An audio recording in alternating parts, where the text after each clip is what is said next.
Salutăm și pe Cosmina Ioniță. Salut, salut. Salut, Cosmin. Cosmina Ioniță, vorbim despre Pokémon. Hai cu Pokémonul. Cred că emisiunea. Deci, eu cred că dacă o să vorbim despre Pokémon în fiecare zi, am devenit cel mai ascultat post de radio. Nu știu, să ne apucăm să jucăm Pokémon, să le spunem oamenilor de se ducă să ia Pokémon. Astăzi mă uitam pe YouTube pentru că discutasem cu tine să vorbim ceva de Pokémon și cum nu puteam să nu vorbim despre Total Game, Pokémonul despre ăsta Pokémon. se numără undeva la coadă a listei mele de priorități.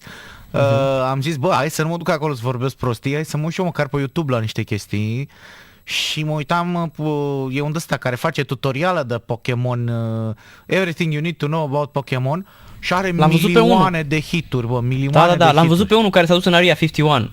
A crezut că va vâna un Pokémon extraterestru. Vorbiți și voi pe limba mea și pe limba noastră, nu mai vorbiți în limba voastră. Deci, ți-am spus mai devreme, tu ești ca peștere, după 3 secunde uiți. Uiți, da.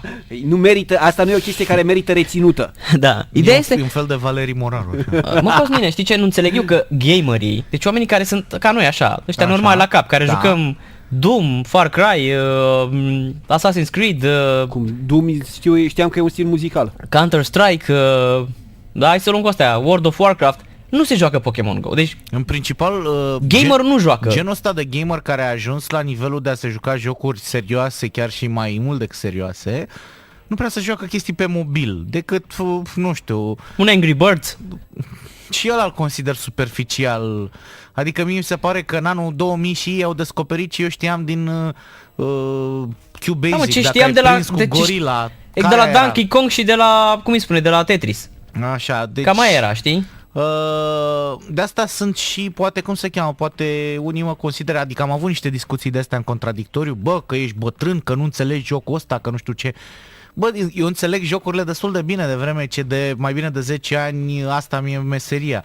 Dar tocmai pentru că le înțeleg, nu înțeleg de ce vă pierdeți vremea cu un joc superficial din punctul ăsta de vedere, când există, dacă tot vrei să te joci ceva, există chestii de N ori mai mișto și mai complexe și mai bine făcute, nu știu cum. Chiar și pe telefon. Chiar și pe telefon, da. Da, eu nu înțeleg. Ideea este, vedeam că Oliver Stone a dat o chestie, că a spus că este spionaj informațional la adresa tuturor oamenilor, pentru că știu absolut locația, e clar că îți folosești toate datele din telefon, pentru că în momentul în care îți instalezi Pokémon Go, îți spune you allowed us to știi care e faza? Access your, sunt o tonă de aplicații de astea care își cer acces la locația ta, la datele tale și da, e ok și treci mai departe, ți se rupe.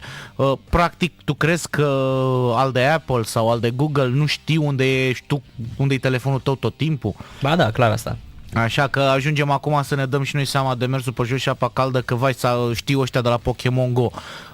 Mai degrabă e, să zic, mult mai puțin periculos, pentru că, de exemplu, Nintendo, care stă la baza jocului ăstuia, Nintendo sunt niște japonezi, iar japonezii în general nu prea le au cu internetul.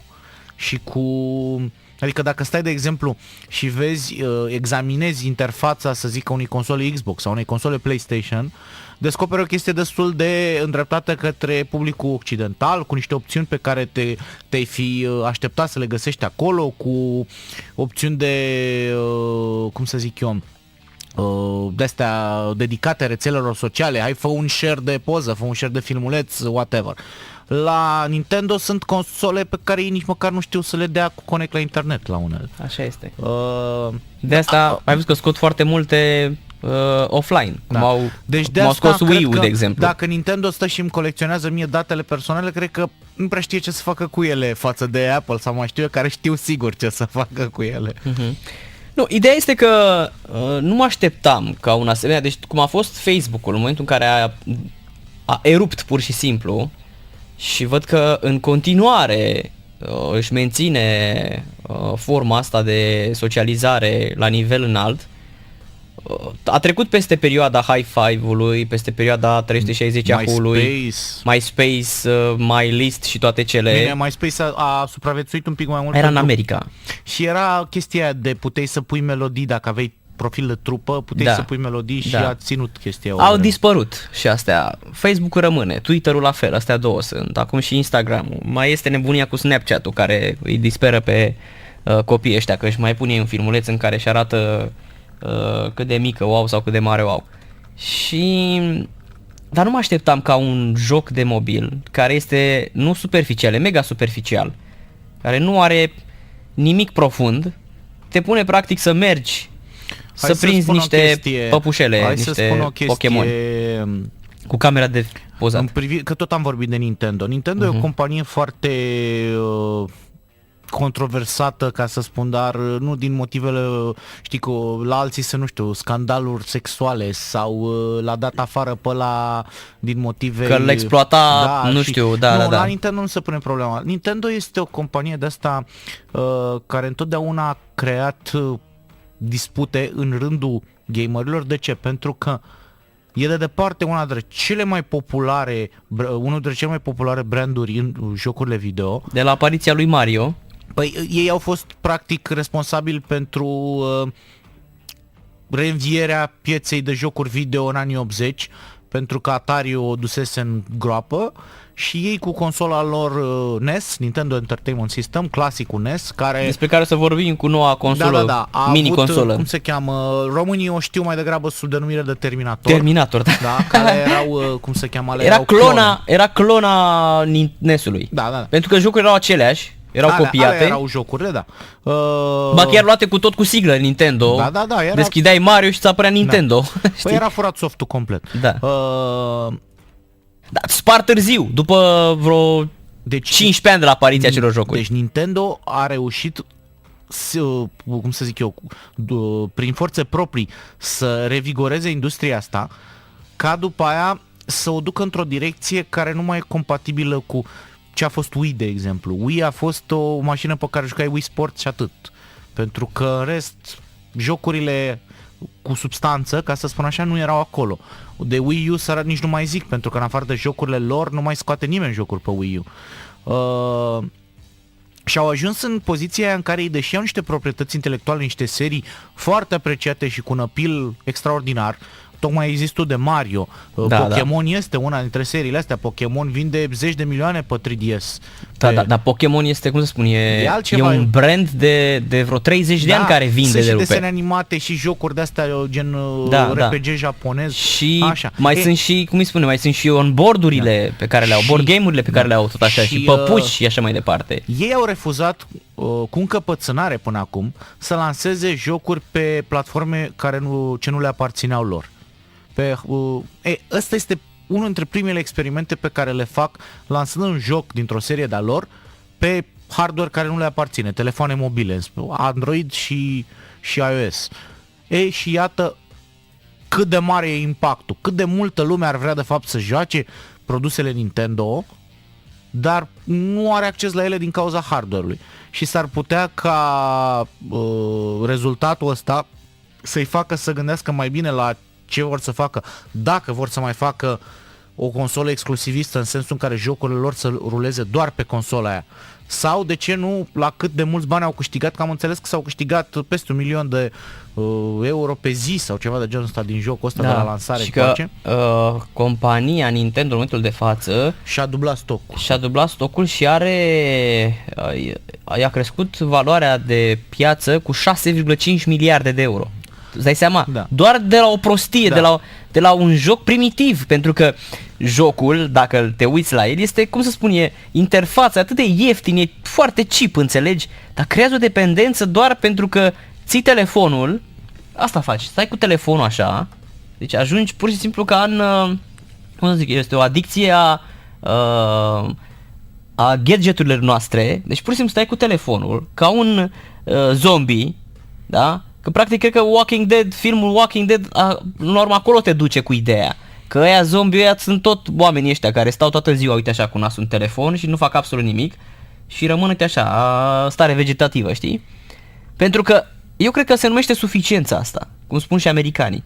I-am văzut să stai așa cu telefonul, să te plimbi, da? Că nu-i vorba că slăbești, că nu slăbești dacă stai și te plimbi cu telefonul. Copiii am văzut pe la noi și ai văzut ce șmecheri sunt, se bagă în metrou și stau așa cu telefonul și pac, le apare Pokémon și îl vânează. Am înțeles că mă uitam și eu acum, repet, nu mă joc așa ceva, dar am încercat să mă documentez. I-am stat 7 minute, mi-a rezistat. Am înțeles că dacă te-ai deplasa prea repede, jocul știe, programul știe că încerci să-l fentezi și ești în șterge mașină. Pokémonul de acolo sau ceva de genul ăsta. Și recomandau ei că să te deplasezi cu bicicleta. Pentru că cu bicicleta ești sub limita de viteză acceptată. Deci e clar că în metrou înseamnă că ăștia nu le merge cu metrou. Așa. Și, dar să ai grijă în timp ce mergi cu bicicleta, să nu folosești telefonul în același timp. Ați vrei că trebuie să te oprești în locul în care îți apare... Stau și mă uit, că am început să vedem știri de alea, că cu tărică căuta Pokémon și l-a lovit mașina că era în mijlocul străzii. Și... Da, sunt deja. Da. Plus să ia în Guatemala, ai văzut copiii împușcați. Bine, acolo nu știu cât de mult e vina Pokémonului. Cât... În Guatemala te poate împușca, cum să zic, și dacă vinzi de shawarma, știi? Dar nu știi faza aia de acum câteva săptămâni când l-am pușcat pe ăla în stradă, el făcea live streaming pe Facebook și l-am pușcat cineva. Da. Nu, în Guatemala poți și când să te duci la budă publică și să te trezești cu un glonț în cap. Revenind, ca o mică concluzie referitoare la Nintendo. Nintendo s-ar putea să reevalueze strategia lor și s-ar putea să vedem de acum jocuri de ale lor foarte așteptate și foarte apreciate, dar nu neapărat pe platforme Nintendo. Deci doar de la Pokémon Go ăsta. E o le-a deschis ăsta, cumva orizontul. Până la urmă, să fim serioși, obiectivul fiecărei companii de genul ăsta e să facă bani. Nu să fie simpatică și nu să, salveze lumea, ci să facă bani. Și chestia asta s-ar putea să le fi plăcut mult. Pe de altă parte sunt japonezi și nu pot să bag mâna în foc ce au înțeles ei din experiența asta. Pentru că de multe ori au dovedit de-a lungul timpului că, să zic așa, concluziile pe care le trag ei nu sunt cele pe care le-am trage noi. Din multe alte situații care au mai fost. Și ți-am zis, dovada că ei în continuare nu prea înțeleg cum funcționează internetul. Dar știi ce nu înțeleg eu? De ce a creat o asemenea isterie jocul ăsta? Nu înțeleg. Ai văzut ce e în parcul Herăstrău seara? S-au creat evenimente pe Facebook. Ne vedem diseară la ora 9 să vână Pokémon în Herăstrău. Știi care e faza? What the fuck? Asta nu e un lucru neapărat rău, bun, că te mai întâlnești cu altă lume, socializezi la o care? Că nu socializează. Da. Tu te-ai uitat la ei cum arată? Deci sunt exact ca zombie aia din Walking Dead. Deci exact așa stau. Ai văzut că în Walking Dead nu există zombie prieteni. Ăia nu socializează. Ăia sunt doar... O să ți se zică că ești bătrân și că nu înțelegi. Da. Hai mă, ce nebu, dar joc de atât. Deci mă joc în fiecare zi. Deci nu chiar în fiecare zi, dar mă joc. Sunt gamer. Nu pot să spui că ăsta este un joc care... Eu nu înțeleg de ce îi creează dependență. Ce îl face pe ăla să îi creeze atâta dependență?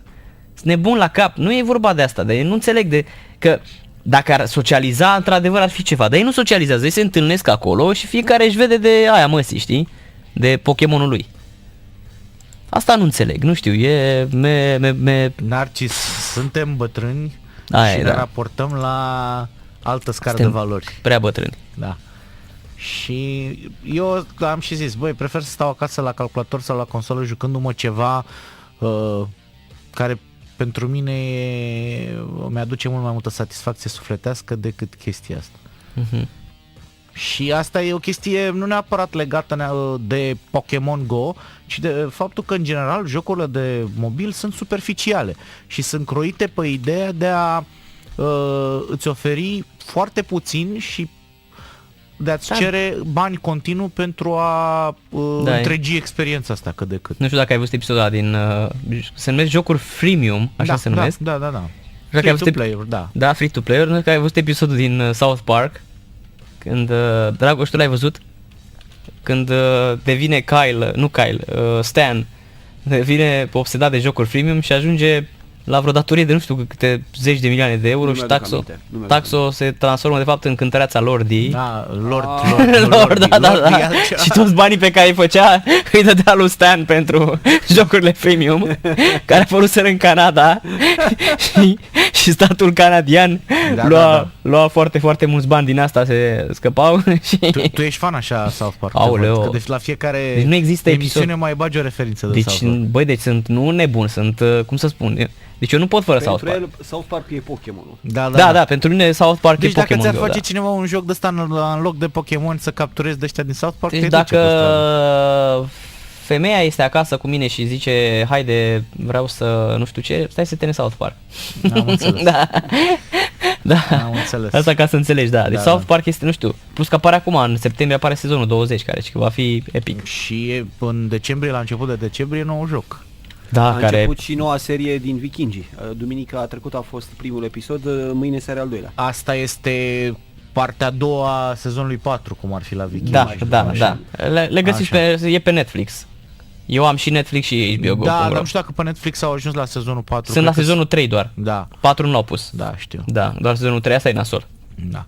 Bine, le aștept. A intrat acum, apropo, pe Netflix a intrat un serial, mi l-a recomandat și mie cineva aseară și m-am uitat la primele 2 episoade și pare destul de addictiv, așa, te cam ține lângă el, se numește Stranger Things.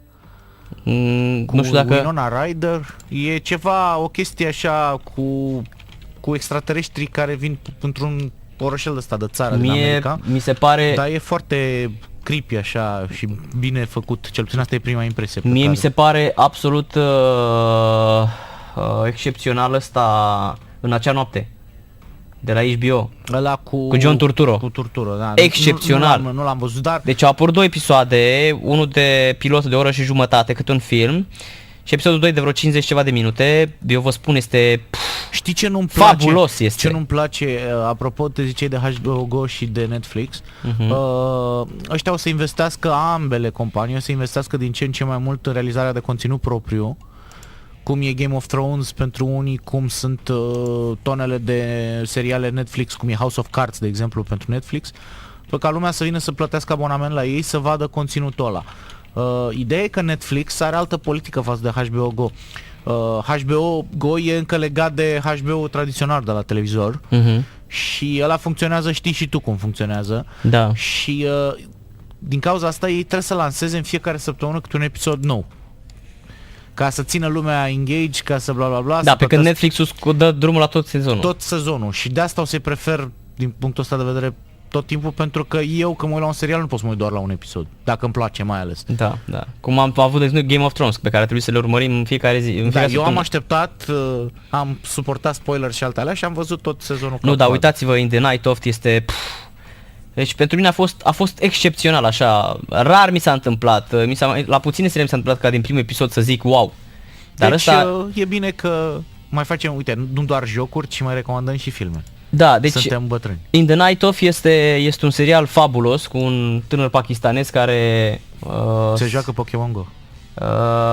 Nu se joacă Pokémon Go. Se întâlnește cu una, îi fură taxiul lui Taxo seara, iese cu el în oraș, în New York, ia o tipă, se droghează cu ea, se culcă cu ea și a doua zi dimineața se trezește, nu chiar a doua zi, plină noapte se trezește lângă ea și aia e ciuruită de cuțite și plină de sânge. Și de aici, evident, poliția, însă arestat, apare John Turturro, care este un avocat mediocru cu o exemă foarte urâtă pe picioare, la care se face referire ca în tot serialul, dar replicile, muzica, coloana sonoră este excepțională, tehnica de filmare, fac din jocul ăsta, cum să spun, din serialul ăsta fac o capodoperă, deci și mai ales cum este filmat, și mai ales cum se joacă, și mai ales cum este John Turturro la maturitatea actoricească. Îți spun, este fabulos. Deci neapărat să-l vedeți, In the Night Of. Ăsta Vikings, îmi tot zice Dragoș Borchină, nu știu câți ani de el și încă nu l-am văzut. Vikings a pornit-o destul de bine, dar acum știi cum e în limita asta serialelor care au o anumită distribuție de personaje și tot continuă, trebuie până la urmă să-i combine pe toți cu toți și chestii de genul ăsta ca să poată să rămână relevant.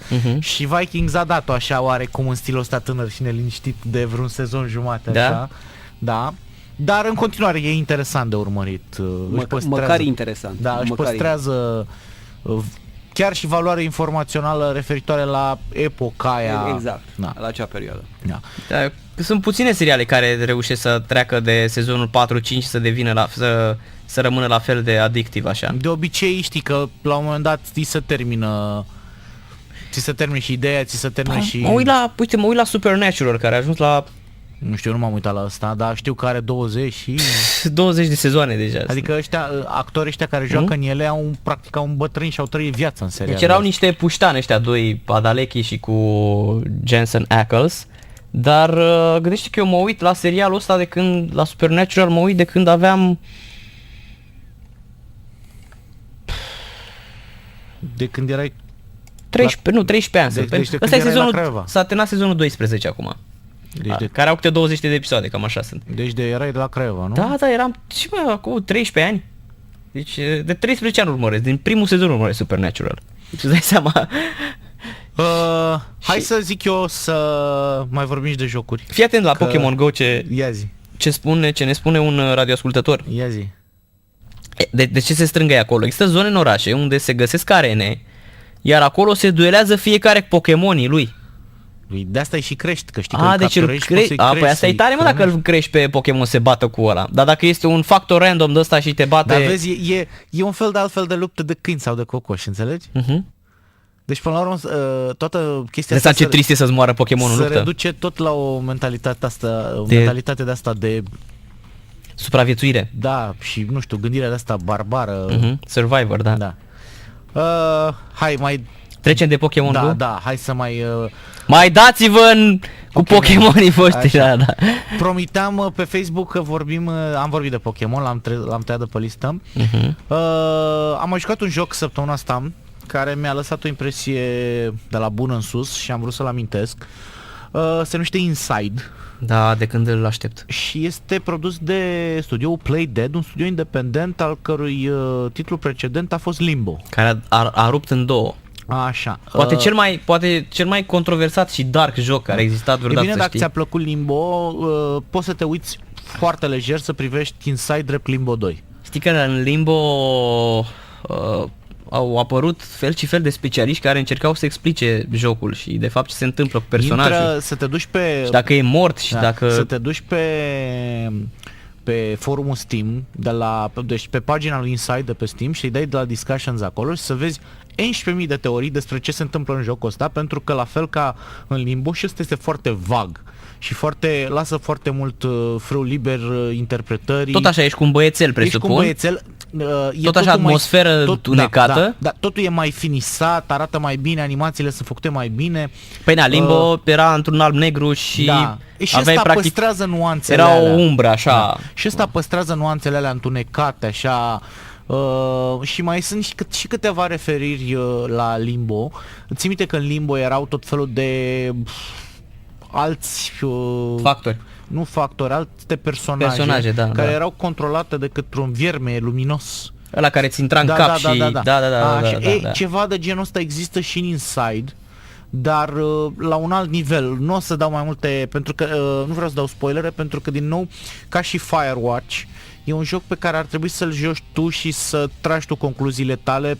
Degeaba spun ce am înțeles eu din el, pentru că s-ar putea să nu fie același lucru cu ce înțelegi tu din el. Cert este că are Firewatch mi se pare nefinisat. Îți dă impresia că se termină așa, cum să spun. Deși foarte bun, devine foarte, cum să zic eu, adictiv și foarte tensionat. Aștepți, ce s-a întâmplat? Ce e de fapt? Cine e ăla care mă urmărește? False flat, ca să spun așa. Și finalul e așa. E așa, meh. Bine, ăsta nu are un deznodământ per se. Practic fiecare o să-și gândească deznodământul lui, o să-l interpreteze altfel. Ca gameplay este din nou foarte asemănător cu Limbo, în sensul că este un platformer cu multe elemente de puzzle, cu foarte multe puzzle-uri. Încearcă să diversifice un pic, la un moment dat o să poți să controlezi mental niște alte personaje, o să conduci un submarin, o să vezi...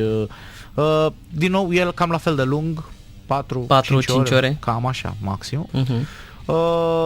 Poate pe considerentul ăsta că este foarte asemănător cu Limbo și este scurt, pentru că în 2010, să zicem, aveam alte pretenții de la un joc față de ce am avea în 2016.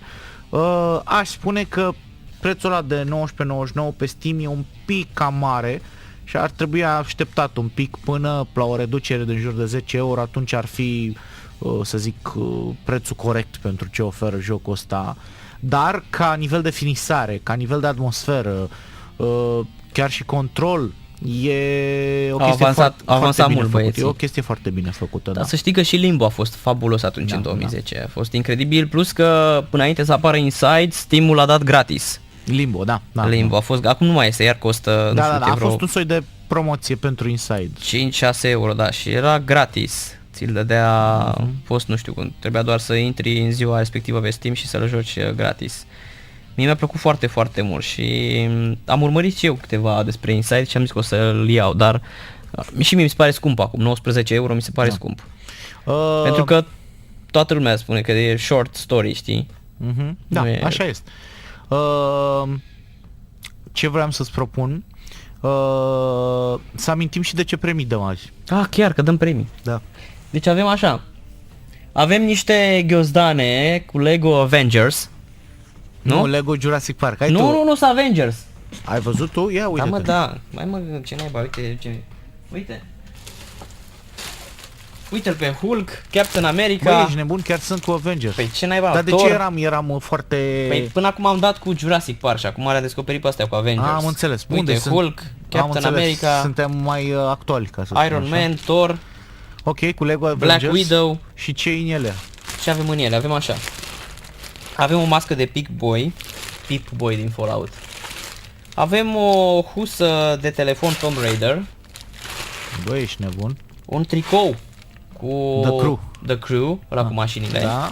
Și un poster din Far Cry Primal. Apropo, Bun. îmi place foarte mult Far Cry Primal. Am deja 13 ore jucate în el și mi se pare fabulos. Da. Să știi. Deci, eu zic că e un pachetel drăguțel. Champion League. Așa. Apropo, mai avem de dat un singur premiu din cele de data trecută. Să știi că data trecută când a dat Valentino Rossi The Game, Așa. a apărut câștigătorul în mai puțin de o oră după terminarea emisiunii. Păi îți dai seama că Dar știi ce întreba? Cum mi-ai povestit tu ceva. Unde este autograful Valentino Rossi? Păi e înăuntru, un pachet. Eu am făcut bucuros. Au sunat foarte mulți atunci, au vrut să intre în posesia pachetului Valentino Rossi The Game. Pentru că avea și autograf și șapcă și toate steag semnate de Valentino Rossi, da? Poate cel mai valoros premiu din istoria Sport Total FM. Da. Hai mă, că ați mai dat bilete pe la concerte nebunii, că și alea destul de... Da, am dat multe, să știi. Da. 0752 22 10 58 0786 10 88 10. E zi tu, Dragoș, că tu spui ca la linia erotică numele telefon la care pot suna oamenii să câștige. 0752 22 10 58. Perfect. Dacă v-ați excitat, sunați și la 0786 10 88 10. Bună ziua! Alo, bună ziua! Alo, bună ziua! Să joacă Pokémon. Pokémon răspunde. Da. Cred că se juca Pokémon. Da. Și nu putea să vorbească. I-a scăpat prin iarbă, a ajuns Da. în la... Deci avem două premii pentru voi, cum vă spuneam, un rucsac Lego Avengers, un poster Far Cry Primal, o husă de telefon cu Tomb Raider și un tricou The Crew, celebrul MMO Racing Game, da. 0752 22 10 58 0786 10 88 10. De ce nu sună telefoanele? Nu sună că nu le place. Nu le place, da. Să joacă Pokémon. Se joacă Pokémon Go, da. Da, oamenii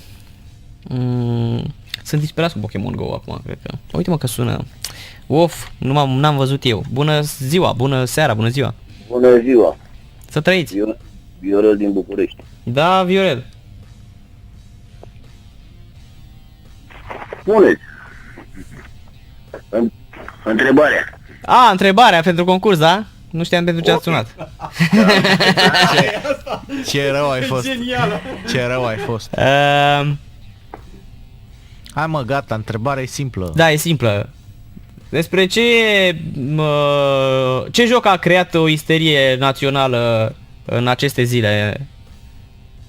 Am vorbit mai devreme despre el. Pokémon. Bravo, felicitări. Dumneavoastră vă jucați Pokémon Go? După voce cred că nu vă jucați. Nu. După voce, cred că nu vă jucați sigur. Nu joc. Păreți genul de om care ați sparge telefonul dacă ați vedea că se joacă Pokémon Go cineva.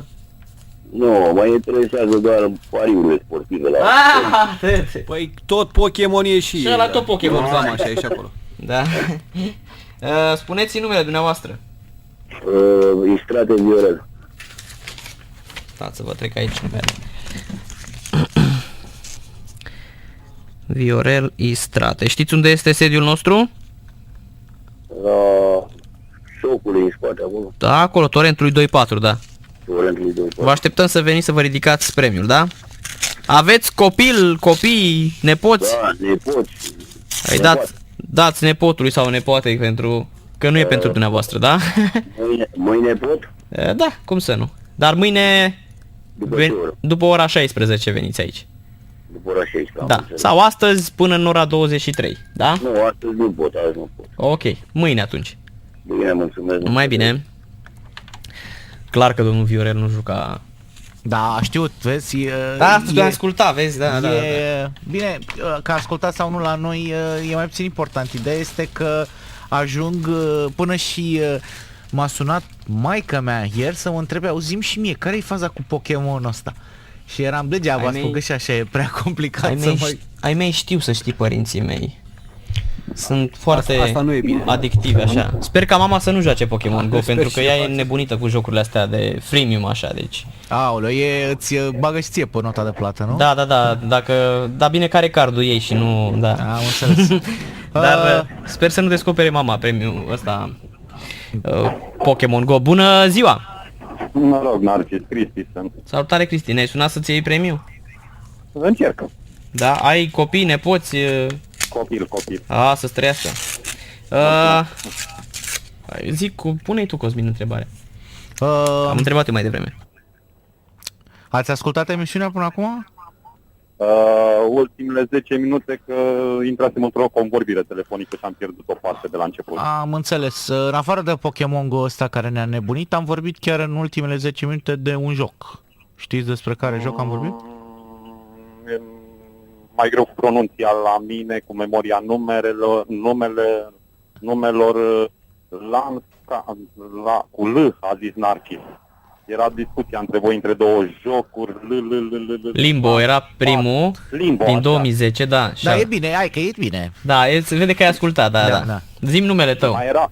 Era Inside, este jocul. Da. Inside, da. Așa. Da, exact. Că m-a dus pe mine gândul la un joc de acum vreo 15 ani cu niște mașini de teren. Da, Insane era ăla, da. Cristi și mai cum? Pentru vreo 10 secunde, o secundă revine în 3 minute, în 30 de... Ne auzi, Cristi? Cred că ai intrat într-un pasaj cu mașina. Da, gata. Ne auzi acum? Da, îmi cer scuze. Zi-mi numele tău, Cristi și mai cum? Mare Cristian. Cristian Mare? Da. Și cunosc procedura cum ridic. Poți să intri, da, ok. Da. Felicitări atunci, Bun. Cristi. Măi, eu stăteam și mă uitam din nou pe anunțul pe care l-am promis pe Facebook pentru Așa. lume și vedeam, am tăiat partea cu Pokémonul, Am tăiat partea cu Inside-ul. am tăiat partea cu premiile. Am dat și premiile, da. Așa că ai zis tu mai devreme, hai să vorbim un picuț despre mici noutăți. Ai zis tu mai devreme că Nintendo scoate o consolă nouă. A scos-o deja. Bine, a scos-o, a arătat-o, se lansează pe 11 noiembrie. Auzi, la noi o să apară? Da, o să am confirmarea că va fi în magazine. $60? S-ar putea să fie 70 de euro la noi. Că așa e, se pare că în Europa e 70 de euro. Asta Dar înseamnă oricum undeva e- la vreo 2 milioane și ceva. Oricum este un preț... Auzi, dar știi ce mă interesează bine? Dacă în afara celor 30 de nu, jocuri... alea sunt. Atât. Deci practic e o ediție de colecție Da. pe care te joci Super Mario la vechi. Da. Asta e nasol, că... E un, nu știu cum să zic așa, nostalgia... Dar știi că mă bate gândul să o iau. Eu sunt Clar hotărât că că o să o deja. iau. Vezi, este exact ce spuneam mai devreme. Adicția. Lume, exact, multă lume voia chestiile alea de Dar la arată Nintendo. foarte frumos, că e micuță, Da, știu, rău, știu, ți intră știu. în palmă. Da. Și este exact forma Nintendo. NES-ul era foarte mare, că eu am avut NES original. Da. Și era uriaș, era huge. Da. Era mare de tot, așa, era, cum să zic, Asta e cât, bine, cât palma. cât un portofel mai bordușit, ca să spun Da. așa. Da. Și plus că are și controllerul de ăla vechi de NES și este și wireless. Nu e wireless, A, este, e cu cablu? E cu cablu și e pe mufa, e mufa de la nunchakurile alea care intră în Wiimote. Wiimote, Deci da, exact la fel e mufa. Și o să coste, dacă vrei să-ți cumperi un controller suplimentar, o să coste $10 un controller. Ca să te joci ciușo, Mario la dublu și nebunii dintre alea.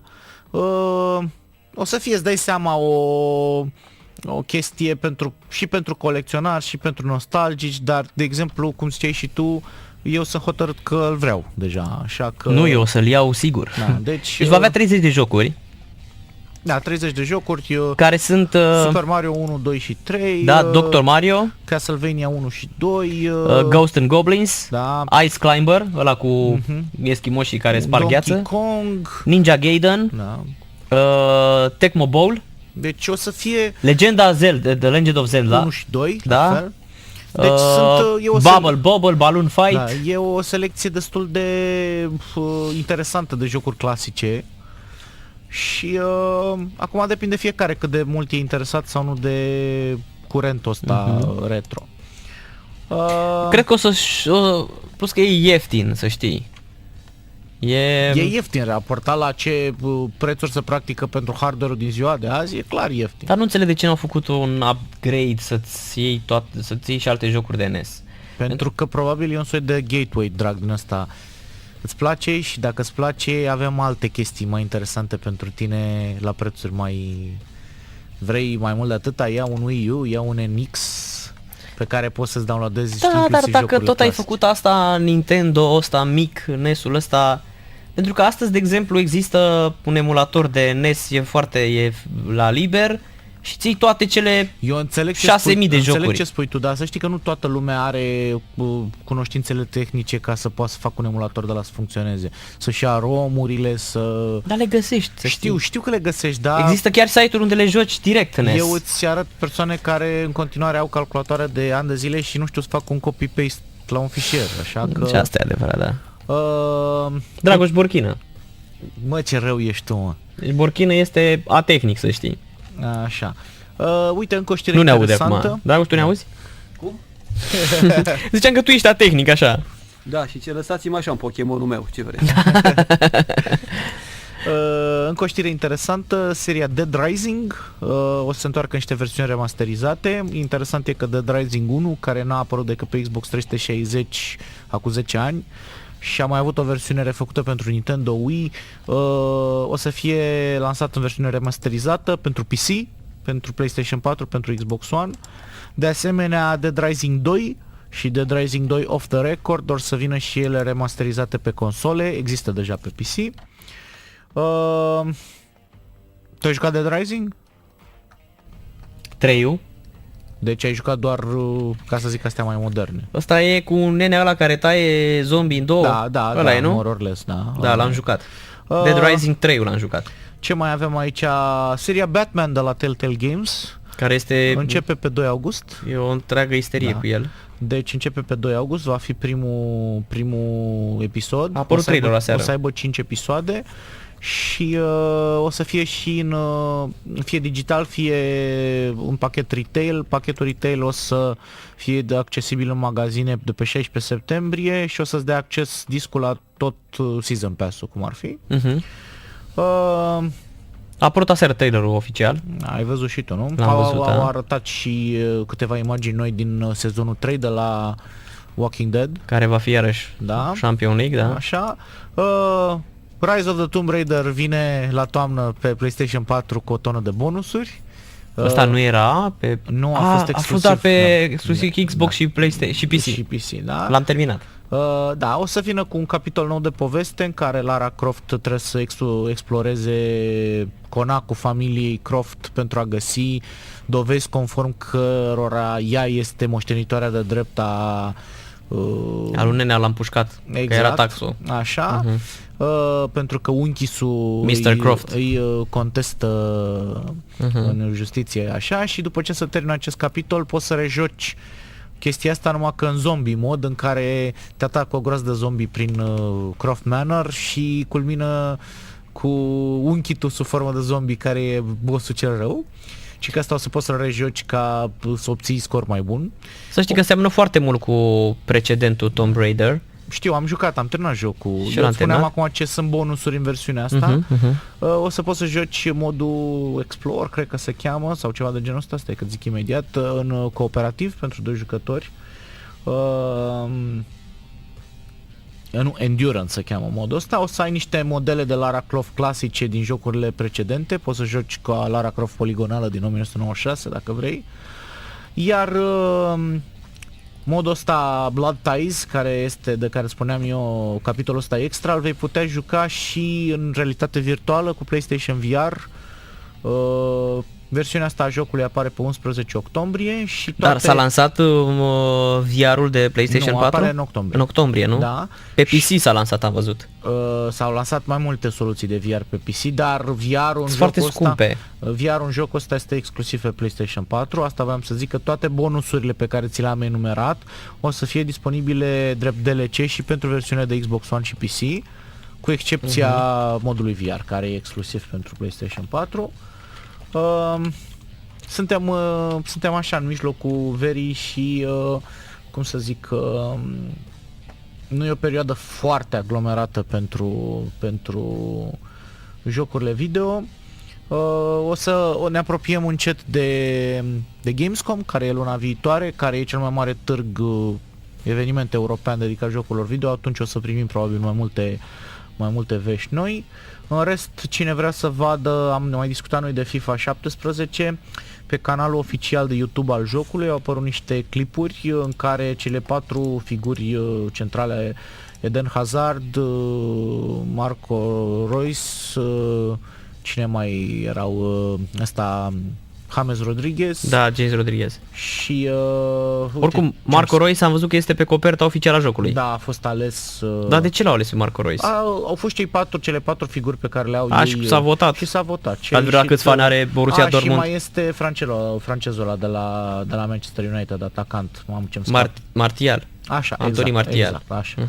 Așa. Fiecare arată foarte bine, să știi, dintre FIFA aceste 2017. personaje îți prezintă că o noutate de gameplay adusă. Ce mi-a atras mie atenția este faptul că acum, înainte de executarea unui penalti sau unei lovituri libere, poți să miști jucătorul în jurul mingii, nu doar să-l treci din stânga în dreapta sau chestii de genul ăsta, poți să te miști, să chipurile să fentezi, că tragi într-o parte și o tragi în partea elaltă. Și sunt mai multe chestii. Recomand să vă duceți pe canalul de YouTube al jocului, EA Sports FIFA, și să vă uitați la filmele astea ca să vă dați așa seama un pic pe partea de gameplay ce o să aducă FIFA nou, pentru că am tot discutat de motor grafic nou, de story mode și așa mai departe. Da, arată foarte bine, mai ales filmulețele astea cu când ești antrenor, știi? Că poți chiar să fii antrenor, am observat. Adică are modulul ăsta de manager, știi? FIFA 2017. Dar cred că lumea tot, adevăratul gamer, tot ăsta, iubitorul de simulator de antrenor, tot... Bine, asta e clar. O să-și ia tot... O să se ducă spre chestia mai complexă, da. Te duci tot la Football Manager, da. Gabi în continuare joacă Football Manager. Și nu știu dacă am apucat noi să vorbim. A fost anunțat un joc românesc. L-am citit în nivelul 2. Clonă de Super Smash Bros. Tu ai mai jucat de astea Nintendo. E un joc de lupte, dacă vrei, Arena Fighter de Star, în care jucai cu personaje din jocurile Nintendo, cu Mario, cu Link, cu așa, se băteau între ele, aveau diferite. O să apară un joc românesc, se numește Brawlout, e făcut de studioul Angry Mob Games. Și e pe același principiu, doar că personajele sunt, să zic, arată personaje de desene animate, tot felul de animăluțe, arici, fogonici. Se vorbea despre un adventure foarte interesant românesc. Da, cred că știu la ce te referi. L-am văzut în nivelul 2, în ultimul număr. Vorbești de Gibbous, dacă așa, da. E finanțat, a fost finanțat pe Kickstarter și acum... O să apară? Da, toate semnele duc înspre asta, pentru că a fost finanțat toată campania de pe Kickstarter a fost finalizată cu succes, s-au strâns fondurile necesare și acum echipa producătoare lucrează la el. Acum au avut o versiune, chiar că în momentul în care au pus Kickstarter, au dat drumul la campania de pe Kickstarter, au avut o versiune demo jucabilă care funcționa. Adică dacă continuă și construiesc pe baza versiunii ele, nu văd de ce n-ar apărea. Am înțeles. Și cu asta am cam terminat Prezentările. noutățile, ca să spun așa, care merită interesul. Că mai sunt chestii, în fiecare zi aproape apare câte un trailer nou sau ceva de genul ăsta, dar cred că mai indicat o să fie să discutăm în august, pentru că în august sunt așteptate, vor începe va începe sezonul de toamnă și își vor face apariția două dintre cele mai așteptate jocuri ale anului, și anume No Man's Sky, care e un joc de explorare spațială într-un univers imens generat procedural. Practic fiecare jucător are parte de alte planete, alți locuitori pe planete, fiecare jucător să aibă versiunea lui de joc, ca să spun așa. Și un pic mai târziu, ăsta trebuie să apară pe 10 august dacă nu mă înșel, și un pic mai târziu, pe o dată foarte dragă nouă, pe 23 august, își va face apariția unul dintre cele mai așteptate jocuri de către mine, și anume Deus Ex Mankind Divided. Vai de când îl aștept. Da. Și probabil Ăsta că, Human Revolution a fost genial. Și probabil că jocurile astea o să le disecăm mult mai în detaliu când vor apărea chiar aici în emisiune. Ăsta este produs de Eidos Montreal. Așa, Eidos Montreal, da. Și este publicat de Square Enix. Da, Square Enix este, da. O să apare și nou Hitman. Da. Deja nou Hitman apare, în fiecare lună apare câte un episod nou. Da, știu. Adică dacă l-ai cumpărat, deja ai conținut. Da, puteai să cumperi doar primul episod ca să vezi cum e, sau puteai să cumperi un Season Pass Ăla pe barcă. Da, care îți dădea acces și la viitoarele episoade.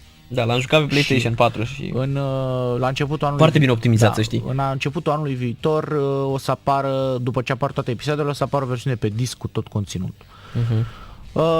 Bine, începând din septembrie o să tot avem jocuri, practic astea sunt cele mai aglomerate luni ale anului, septembrie, octombrie, noiembrie și începutul decembrie. O să avem de la Mafia 3 la Final Fantasy 15, la nou Call of Duty Infinite Warfare, la Battlefield 1, FIFA 17, Pro Evolution Soccer 2017, ce mai vrei să spun, Watch Dogs 2, South Park The Fractured But Whole. O să tot fie jocuri, numai timp să avem și bani de ele. Dar momentan suntem în perioada asta de vară, în care recomandarea mea este, dacă aveți jocuri pe care n-ați avut ocazia să le jucați la vremea lor, poate n-ar fi o idee rea să vă întoarceți acum la ele. După cum spuneam noi, și edițiile trecute le găsiți și la prețuri mult mai bune, și există și timp acum să puteți decât să pierdeți vremea prin Pokémon Go, mai bine ți iei, de exemplu, un Deus Ex Human Revolution, dacă nu l-ai jucat la vremea lui, e un joc foarte recomandat. Îl găsești foarte ieftin, să știi, adică și dacă e Director's Cut, care este... Și e pe toate platformele. Da, da. Exemplu, dacă vrei să-l cumperi acum, Deus Ex Human Revolution, îl găsești la 5 euro. Director's Cut, adică complet, 5 euro. Cu tot cu DLC, mi se pare. Iar dacă vrei, cu totul, da, dacă vrei un Deus Ex Human Revolution clasicul, adică fără Director's Cut, fără DLC-uri, este 1 euro și 95 de 2 euro, 9 lei. La bani ăștia... Bani pe jos, nu? Da. Cum a zis și Modica. Bani pe jos să moară mama, cum scris aia acolo. Nu?